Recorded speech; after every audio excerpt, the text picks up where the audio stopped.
Apa ni? Nantilah kejap. Kenapa ni? Kita sebulan tak makan kenapa? Sabarlah, Wafi. Laparlah, Mama. Alah, sabarlah. Kejaplah. Mama nak upload ke FB ni. Ya Allah. I ingatkan sekejap. Kenapa? Nak ambil gambar. Ingatlah suruh budak dia baca doa ke apa? Ni. Papa, Mama tu sebenarnya nak menunjuk-nunjuk dekat kawan dia tu. Yang nama Sofia. Semalam, kawan Mama letak gambar stick tau. 40 orang like. Ni Mama letak gambar kita breakfast makan nasi lemak. 15 orang je like. Mama kalah lah. Ini agaknya ni nak 60 like ke ni agaknya ni. You. Ni I nak cakap dengan you ni Tak payahlah breakfast, lunch, dinner, siapa segala benda you nak ambil gambar. Nak upload Instagram, FB, apa benda semua. You tahu tak? Menurut kajian, orang macam you ni kategori sakit jiwa tau. Semua benda nak upload. Oh, I sakit jiwa lah. Habis juta-juta orang yang masuk dekat FB tu sakit jiwa lah semua yang upload tu. Samalah. Yang PLS semua nak upload. Lepas ni agaknya apa? Hal rumah tangga, masalah rumah tangga, semua nak ambil gambar, semua nak cerita kat orang. Semua nak menarik perhatian, attention seeker. Tak eloklah macam tu. Kita ni pun nak makan, ni dah macam tak ada live dah. Okey, itu dia tadi sedikit sebanyak sedutan dari drama Kifarah. Kalau kita tengok Fahrin Ahmad pun muda lagi dalam drama tu. Tapi Yana nak pesan juga kat Fahrin, Fahrin. Bawa tenang. Sabar, Jangan sabar, marah. Bawa jangan tenang. Dan Fiza, ini sebenarnya topik yang kita nak bincangkan pada hari ini seperti yang telah kami war-warkan tadi, iaitu berkenaan dengan bahana riak. Betul ke kalau orang yang suka upload di media sosial ni ada masalah jiwa? Takut juga tu. Upload tu mungkin satu hal. Tapi bila upload kita memang nak tengok berapa banyak likes yang kita dapat. Adakah memang itu kehidupan yang kita inginkan? Adakah kita sedar bahawa apa yang kita kongsikan itu sama ada dapat memberi manfaat, dapat memberi kebaikan ataupun membawa lebih banyak keburukan kepada diri kita dan juga insan-insan di sekeliling kita. Ini yang nak kita kongsikan bersama dengan 3 panelis kita yang telah pun bersedia dalam talian ketika ini. Kalau boleh kita perkenalkan, yang pertama kita bersama dengan orang kata ini thorn among the roses lah kan. Seekor kumbang dalam taman bunga. Kita bersama dengan Ustaz Jazlan Abdullah selaku pendakwah bebas. Assalamualaikum, apa khabar Ustaz? Waalaikumsalam, apa khabar semua? Alhamdulillah, sihat. Alhamdulillah, Ustaz. Okey, dan kita juga bersama dengan Puan Mahyana Mokhtar yang merupakan pengerusi Hub Kaunseling dan Kesejahteraan Universiti Kuala Lumpur. Assalamualaikum. Apa khabar, Puan? Waalaikumsalam warahmatullahi semua. Waalaikumsalam. Ceria. Okey. Dan kita juga bersama dengan Anne Abdullah yang merupakan Presiden Gagasan Transformasi Anak Seni GTAS yang juga merupakan seorang pelakon senior. Assalamualaikum. Apa khabar? Waalaikumsalam semua. Apa khabar semua? Sihat. Alhamdulillah. Terima kasih sebab sudi bersama kami. Okey, sebab tadi sedutan drama tu ada cakap pasal likes di Instagram. Saya nak tanya soalan pertama kepada Uyaina. Oh, saya? Okey, Yana, bila Yana letak gambar di Instagram, kadang-kadang kita faham sebagai selebriti ataupun seorang yang berpengaruh, apa yang kita perlu kadang-kadang berkongsi gambar di media sosial kerana itu adalah kerana keperluan tajaan, keperluan komitmen pekerjaan dan sebagainya. Betul. Tapi kalau Yana sendiri, adakah Yana meletakkan KPI? Maksudnya, okey, gambar ni kena ada berapa banyak like, gambar ini kena ada berapa banyak like. Bagaimana Yana? KPI itu tiada, tetapi dia akan menjadi seperti kalau bilangan likes ataupun kita punya insights itu tidak setimpal dengan bilangan followers yang kita ada, ini mungkin akan menimbulkan kegusaran dalam hati masyarakat. Macam dia ni beli ke apa ke. Jadi mungkin untuk selebriti ini adalah sesuatu yang kami titik beratkan, terutamanya apabila kita bekerja dengan klien. Apabila kita bekerja dengan brands dan sebagainya, ini antara perkara yang perlu kita revert kembali kepada klien dari segi insight. Okey, Yana, ini perkongsian daripada Yana. Ustaz, Puan Mahyana dan juga Anne. Bila kita bercakap tentang perkongsian ini, ada perkongsian sememangnya adalah perkongsian yang disebabkan oleh komitmen, tuntutan kerja dan sebagainya. Tetapi yang kita nak kongsikan di sini adalah tentang riak. Kalau mungkin Ustaz dahulu boleh kongsikan kepada penonton kita secara ringkasnya apa yang kita boleh faham, apa itu yang dimaksudkan sebagai riak? Okey, bismillahirrahmanirrahim. Assalamualaikum warahmatullahi wabarakatuh. Waalaikumsalam. Fiza, Buaina, Anne dan Mahyana, Fiza dan penonton yang dirahmati sekalian. Baik, bila sebut tentang riak ini membawa erti iaitu apa? Menunjukkan atau memperlihatkan suatu amalan atau kepada satu perkara kepada orang lain. Maknanya dalam kata ringkas iaitu menunjuk-nunjuk. Oleh sebab itu, kalau kita Islam ni tidak melarang kita kaya. Islam tidak melarang kita banyak harta. Dan Islam tidak melarang kita memperlukan harta. Tetapi yang Islam larang iaitu apa? Kita riak, iaitu menunjukkan apa yang ada pada kita. Kenapa Islam larang? Kerana takut dengan sifat dan sikap yang riak yang ada pada kita ni boleh mempengaruhi kepada sifat-sifat dan sikap kita. Contoh, di akhir-akhir ni kalau kita tengok perkembangan yang tidak sihat apabila ada orang yang mengambil gambar diri dengan kereta orang lain, mengambil gambar sendiri dengan rumah orang lain, mengambil gambar sendiri dengan harta orang lain. Kenapa? Kerana perkara tersebut adalah terpengaruh dengan sifat dan sikap ada orang yang suka menunjuk-nunjuk harta dan sebagainya. Itu perkara pertama. Okey. Dan yang kedua, saya nak sebut di sini iaitu apa? Kita kena faham kalau kita melihat, kalau orang lihat kita kaya dan banyak harta, bersyukurlah kerana itu satu anugerah daripada Allah. Sebab kekayaan itu milik Allah. Kita nak tunjuk kita kaya, itu satu penyakit. Sebab kalau orang yang tak pandang kita ini kaya atau tak pandang kita ini banyak harta, kita akan sakit dan kita akan derita. Itu ringkas. Baik, takutnya bila kita sendiri tidak sedar yang sebenarnya kita ni riak, itu lebih berpenyakit sebenarnya. Dan apa Mayana, kalau boleh kongsikan juga kan dari sudut psikologinya, bagaimana seseorang itu boleh menjadi riak? Apakah personaliti yang ada pada mereka ni? Okey. Saya. Apa Mayana? Okay. Apa Mayana? Okey, Assalamualaikum warahmatullahi wabarakatuh. Terima kasih semua Ustaz Jazlan dan juga Fiza dan Uyaina. Bila disebut tentang riak dari segi psikologi, sebenarnya orang yang bertindak begitu, kita katakan ia sebagai ada unsur-unsur kemelekatan ataupun ada unsur-unsur keakuan di mana dia rasa apa yang dia dapat, macam Ustaz Jazlan sebut tadi, dia rasa apa yang dia dapat tu dia punya, apa yang dia ada tu dia punya. Mungkin tumpang je rumah orang, kereta orang, tapi dia nak rasa dilihat, dia nak rasa dihormati, nak rasa dikagumi dan sebagainya. Itu seolah-olah ada kemelekatan atau ada keakuan atau istilahnya ego. Dan ego ni istilah kita, istilah netizen pakai kan. Dan itu sebenarnya kemungkinan itu betul dia punya, itu betul bukan betul dia punya, orang lain je saja nak menunjuk-nunjuk. So secara sebenarnya kalau ada keakuan ini, apa yang kita buat sebenarnya bukan tulus dari hati kita. Kalau betul orang itu berharta, dia nak tunjuk, dia nak bagi, itu sebenarnya mungkin niatnya ke arah kebaikan kan. Sedangkan Rasulullah pun even buat baik ada orang nampak dan kita boleh ikut. Kita boleh tengok even mufti buat baik, kita boleh ikut. Tapi kalau kita kata tunjuk sekadar untuk kita namakan dia riak, dan itu sebenarnya dia terasa terlalu, istilahnya keakuan tadi tu. Dia rasa dia punya, dia rasa ini aku punya, dan dia tak rasa dari segi situ mungkin apa yang dia ada tu adalah betul dia punya. Contohnya dia mungkin ada pangkat, dia mungkin ada harta, dia mungkin ada anak-anak yang berjaya, dia mungkin ada macam-macam dalam hidup dia. Dan dia share, dia kongsi, macam Uyaina cakap tadi, dia kongsi mungkin untuk dapatkan like saja, ataupun dia kongsi untuk mendapatkan respon-respon dan sebagainya. Satu yang kita risau, mungkin dia kongsi adalah salah satu dari bentuk trauma yang dia ada. Contohlah, dia ada trauma tertentu terhadap mungkin orang, mungkin situasi dan sebagainya, dan dia menunjuk-nunjuk untuk mendapat perhatian. Perhatian, dia boleh jadi perhatian positif atau negatif. Orang kutuk pun jiwa dia seolah-olah orang bagi perhatian, ataupun orang puji, itu pun jiwa dia rasa orang bagi perhatian. Dan perhatian itulah yang difokus oleh orang yang mungkin beginilah yang tentang menunjuk-nunjuk riak dan menunjuk-nunjuk ini. Okey, dan orang kata bad publicity is still publicity. Ya, tapi itulah dia, sama ada bad publicity itu juga boleh membawa manfaat kepada orang sekeliling kita.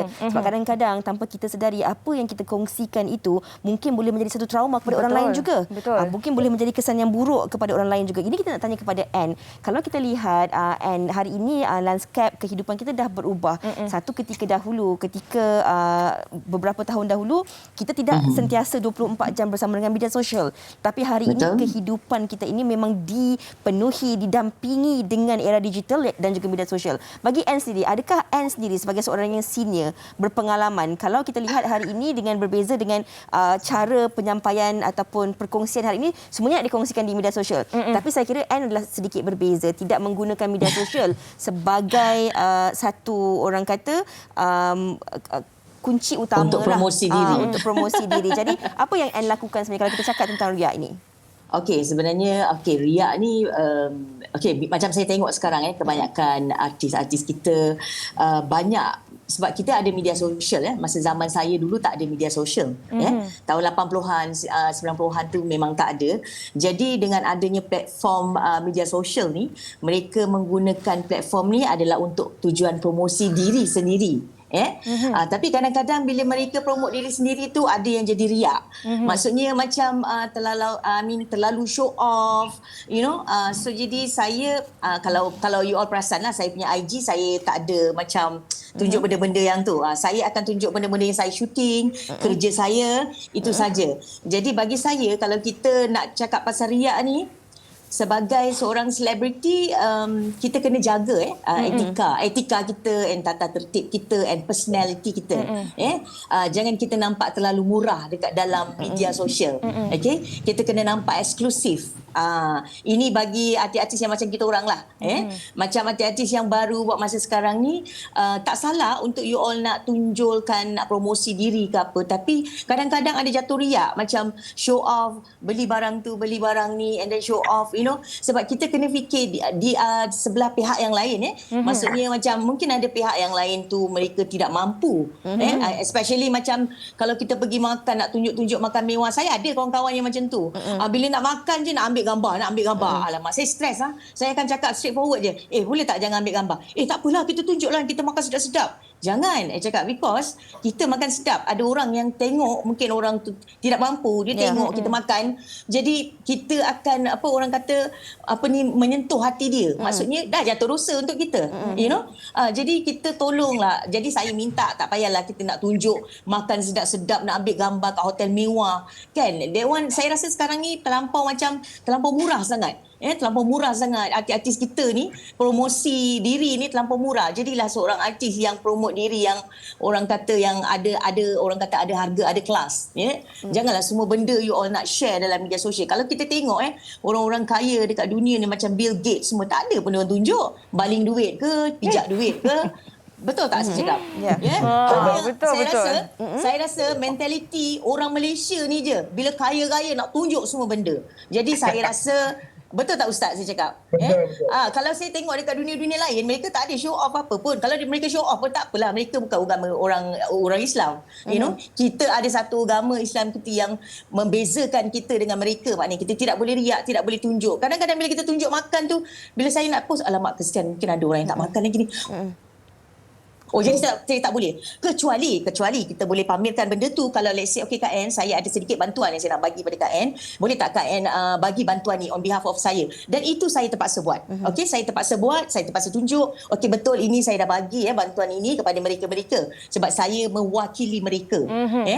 Tapi kalau bila you all macam tunjuk riak, tunjuk kereta besar, tunjuk baling duit, tunjuk pijak duit, Allahu Akbar. Saya kadang-kadang saya tengok kita punya industri media kita ni dah banyak disalahgunakan. Disalahgunakan dengan cara yang tidak betul. Jadi saya minta lah, bukanlah saya nak condemn ke apa, tapi masalahnya untuk tujuan promosi barang ke apa ke tidak ada masalah. Tapi promosi barang jualan tu mungkin dia orang punya content marketing tu kadang-kadang agak agak mengecewakan kan, tapi mungkin itu cara mereka, tapi saya tak nampak pun orang luar negara buat marketing cara macam tu. Okey, hanya Anne. di Malaysia. Okey, berbalik pada apa yang Anne katakan tadi tu, saya kira ini Ya, memang ya. satu perkongsian yang bukan saja luahan perasaan Anne, ramai juga Ya, dalam betul. kalangan penonton-penonton dan juga Betul. netizen yang ada pendapat yang sama. Kita nak terus tanya Betul. kepada Ustaz sendiri, apa yang dikatakan oleh Anne ini dan apa yang mungkin Puan Mariana boleh kongsikan selepas ini. Apa yang Anne katakan tadi, kalau kita lihat orang-orang berjaya di dunia memang mereka tak melakukan perkara sebegitu. Low profile Low je. profile. Kalau kita lihat, tetapi hari ini dalam dunia kita hari ini, malahan Kerajaan Akbar semalam juga mengatakan bahawa ada terdapat ramai individu-individu yang mana mereka menyewa kereta dengan harga kos lebih kurang RM8,000 sehari semata-mata untuk menunjukkan bahawa mereka ini berjaya dalam perniagaan dan sebagainya. Berbalik kepada apa yang Anne Dahsyatnya, katakan tadi, 8,000 ya? RM8,000 Yana semata-mata untuk bergambar dengan kereta-kereta mewah dan sebagainya. Kita bercakap dalam konteks sudut pandang dan sisi agama kita, Ustaz. Kita agama Islam, kita diajar untuk sentiasa bersikap sederhana, tidak menunjuk dalam masa yang sama menjaga hati orang lain. Seperti apa yang Anne katakan tadi, saya sangat suka yang mana kita kongsi baik tangan mahal. Kalau kita cakap, kadang-kadang orang cakap, awak tu yang busuk hati, awak tu yang tak suka dengan kejayaan orang lain. Dengki. Bukan Dengki. begitu. Tetapi bagaimana kita meletakkan pula diri kita. Kadang-kadang hari ibu pun kita nak kongsikan ucapan terima kasih, sayang kita kepada ibu kita, penghargaan kepada ibu kita. Tapi rupa-rupanya ada kawan-kawan kita yang dari kecil anak yatim piatu, anak yatim yang tidak pernah merasakan kasih dan sayang seorang ibu. Jadi bagaimana sebenarnya perkongsian kita itu dalam masa yang sama nak memberi manfaat kepada orang, tapi tak naklah rasa riak, macam tadi Anne kata, tunjuk duit, baling duit, makanan tak habis dibuang dan sebagainya, sedangkan ramai lagi orang yang menderita kesusahan, kesedihan, apatah lagi dalam tempoh pandemik ini, Ustaz. Baik. Bismillahirrahmanirrahim. Okey, benda ni besar sebenarnya tau. Dan perkara yang pertama saya sebut dalam hal ini yang perlu kita perbaiki kita semua ni, iaitu berkaitan dengan hati. Hati ni terletaknya sifat mazmumah, sifat yang tercela dan salah satu iaitu apa, dia ada mazmumah dan mahmudah. Yang mudah ni bagus, yang mazmumah ni sifat tercela dan terkutuklah. Okey, bagaimana kita faham benda ni? Perkara yang kita nak kena tahu, kenapa seorang ni punya sifat riak dan sebagainya. Pertama, mereka ni suka kepada pujian. Macam tadi Mahaya katalah, maknanya dia nak suka pujian. Yang kedua, dia nak memburu kemasyhuran, untuk terkenal, untuk ternama dan tidak terpandang. Sebab tu saya boleh sewa kereta satu untuk gambar apa hari. Kalau tu sewalah kereta saya pun nak. Agak RM8,000 agak okey. Okey. Jangan kita takut dia dikritik dan dicerca oleh orang lain. Ini masalah juga. Kita ni kena faham tau. Maknanya hidup ni memang dalam ujian yang begitu banyak dan kita tak perlu takut dengan kritikan dan cercaan. Kerana apa?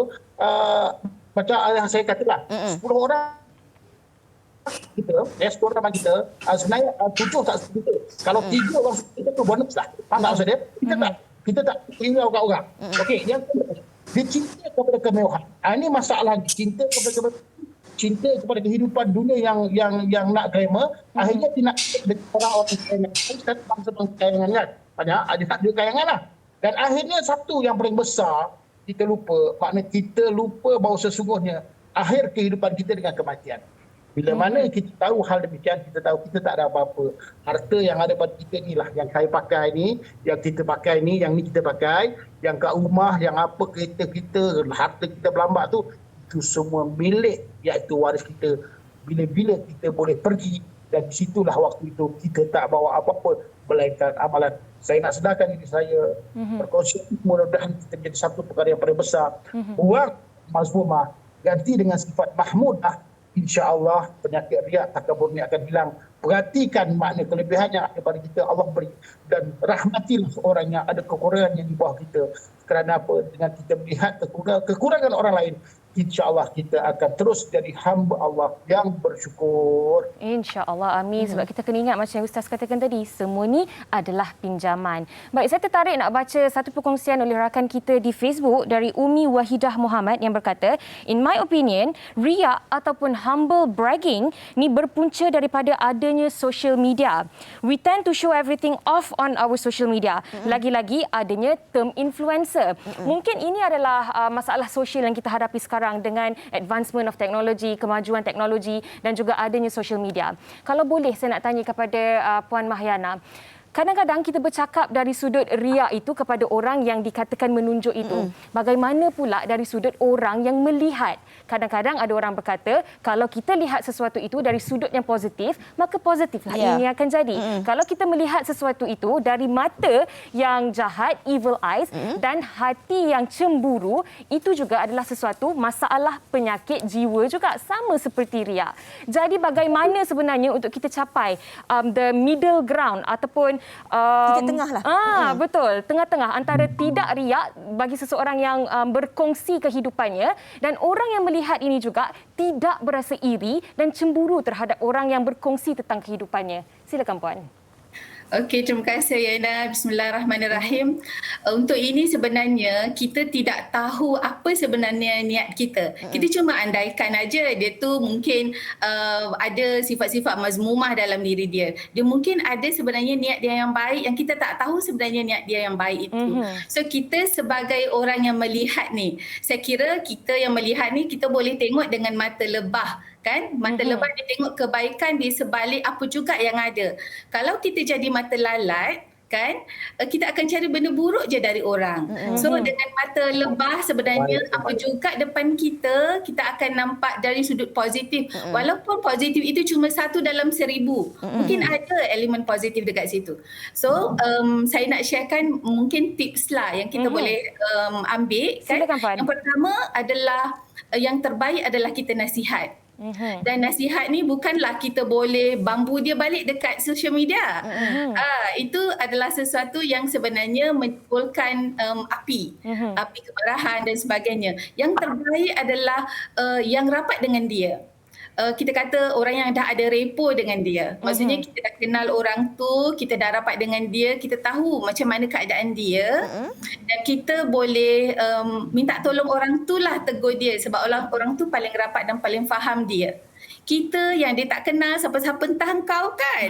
Dia nak bambu aku kan dekat social media apa siapa macam tu. So dia akan timbullah ketegangan dekat situ. Itu yang pertama, nasihat dan melalui orang yang dia rapat dan kenal. Yang kedua, kita boleh just ignore yang tidak elok yang kita pandang. Maksudnya kita buat tak tahu seolah-olah ia tidak wujud. So ignore adalah sebenarnya untuk kita stop keinginan untuk dilihat dan dipertontonkan sesuatu yang tidak elok. Kan kita buat tak tahu je, buat seolah tak nampak dan tak dengar. So dia tidak memberi sumbangan kepada orang marah ke, orang puji ke, dia rasa bangga kan. Satu lagi yang ketiga ini saya kira yang paling penting lah. Kita doa dalam hati kita supaya orang ini diberi hidayah. Orang ini kita tak tahu sekarang dia macam tu. Kita tak tahu ke depan hari mungkin dia lebih bagus dari kita kan. So kita doa dalam hati. Doa kita kepada saudara Muslim kita kan Ustaz yang kita tak kenal pun even dalam social media ke dekat mana-mana kita nampak.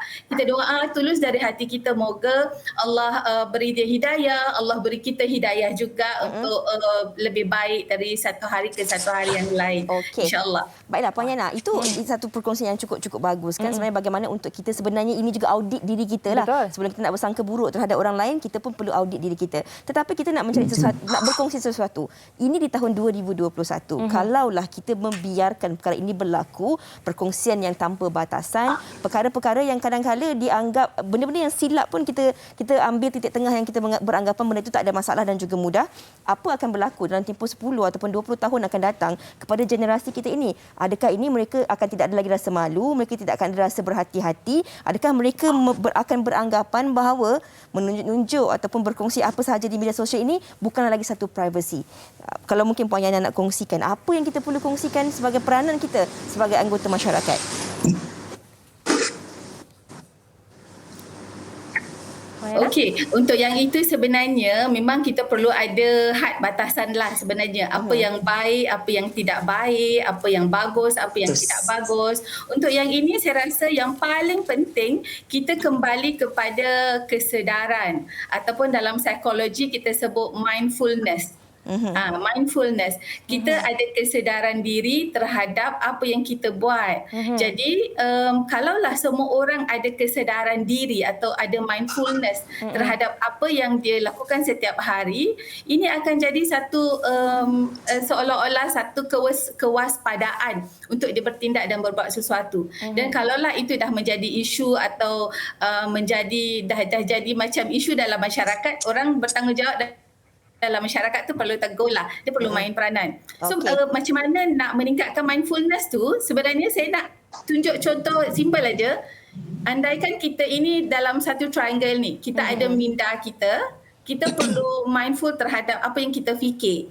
Kita ada tingkah laku kita perlu mindful, sedar terhadap tingkah laku kita. Kita ada emosi kita perlu sedar juga terhadap respons emosi kita. Kalau kita sedar keadaan ini dan kita ada jarak terhadap apa yang berlaku dalam mind, body, emotion ini, tindakan kita akan jadi lebih baik dan lebih bagus. Dan di luar yang kita nampak yang tidak elok, ada cara mungkin kita boleh berfungsi untuk menegur dan sebagainya. Betul. Dan tidak berterusan begitu. Betul. Saya suka bila Puan Mahmiana berkongsi tentang peranan dan bercakap juga tentang peranan. Kak Ann, kalau Kak Ann boleh kongsikan sebagai seorang yang public figure, pelakon, di hujung perbincangan kita ni kan Kak Ann, mungkin ada pesanan yang nak disampaikan bukan sahaja untuk rakan-rakan selebriti yang lain, tetapi untuk kita semua, kerana sifat riak, ujub, takabur, iri hati ini adalah sifat manusiawi yang ada dalam diri kita tanpa kita sedar. Okey, pesanan Kak Ann lah kepada semua selebriti-selebriti dekat Malaysia. Dia sebenarnya macam ni, dia terpulang pada hati. Apa benda pun hati kita. Hati kita. Sama adakah hati kita ini nak menunjukkan riak ataupun adakah hati kita ni nak kesian dekat orang. Jadi bagi saya yang paling penting sekali dalam hidup kita adalah hati kita. Apa yang kita nak buat dan nak want itu kita. Jadi pada artis-artis Malaysia, gunalah social media tu dengan betul. Maksudnya kita ni adalah public figure. Apa benda yang kita buat orang akan ikut. Okey. Jadi saya rasa untuk kita nak mendapat pahala pun senang sebenarnya. Kan? Betul tak dekat social media ni? So you kongsi benda-benda yang baik, jadi orang ikut. Jadi you dapat pahala. Itu saja. Jadi kalau you kongsi benda-benda yang riak macam show off this and that, orang pun tak salah kalau netizen nak kecam. Sebab kadang-kadang apa yang you all buat tu membuatkan netizen naik menyampah. You know? So jadi public figure ni kena sangat berhati-hati dalam social media kan. Apa yang you nak post, apa yang you all nak marketkan, kalau ada produk ke apa. Tapi mungkin dengan cara mereka sendiri. Tapi saya tak tahulah, itu mungkin artis yang biasa-biasa yang kat luar sana. Tapi bagi saya sebagai pelakon senior, saya nasihatkan kepada adik-adik yang baru-baru, artis-artis baru, okay, dan juga artis-artis senior saya juga, you know. So kita berbalik kepada gunalah media sosial ni dengan platform yang betul. Kita guna untuk promote drama kita, kan? Kalau hari-hari you promote benda tentang diri you dalam social media, maknanya you dah tak ada live. You faham tak? Semua benda you nak share. Jadi tidak ada sedikit reserve untuk diri you sebenarnya. So you nak all public to know everything what you you know, but I think this is macam I think ada sikit sick lah. Ya, betul. Sick. Kita panggil dia sakit. You know, setengah orang bila dia tak dapat buat, dia tak dapat upload makan tu, tiap kali nak beli makan, dapat je nak upload. Kalau dia tak dapat tu dia macam tak boleh. Yang penting nak tunjuk harga. That's why I call it they are sick people. So you know, you are sick. There's something wrong with you, you know. So jadi kita jangan jadi orang yang sick. Apa benda pun berpunca pada hati kita. Promote lah, gunalah media sosial ni dengan betul, ya. Itu je. Betul. Kadang-kadang yang nak kongsi gambar makanan tu tak apa, tapi nak kongsikan make sure nampak harga. Itu yang masalah tu. Itu riak. Dan saya kira apa yang dikongsikan oleh Kak Ann tadi adalah ringkasan terbaik untuk perbincangan kita pada hari ini. Terima kasih banyak-banyak kami ucapkan kepada Ustaz Jazlan Abdullah, Kak Ann Abdullah dan juga Puan Mahmiana Mokhtar atas perkongsian dan pesanan untuk kita semua pada hari ini. Terima kasih banyak-banyak. Assalamualaikum. Sama-sama. Terima kasih semua wanita hari ini. Terima kasih semua. Perbincangan yang ringkas tapi padat dengan pelbagai perkongsiannya. Rumusannya kita buat hujung nanti, Yana. Tapi sebelum tu kita nak berehat dahulu. Kembali selepas ini di Wanita Hari Ini.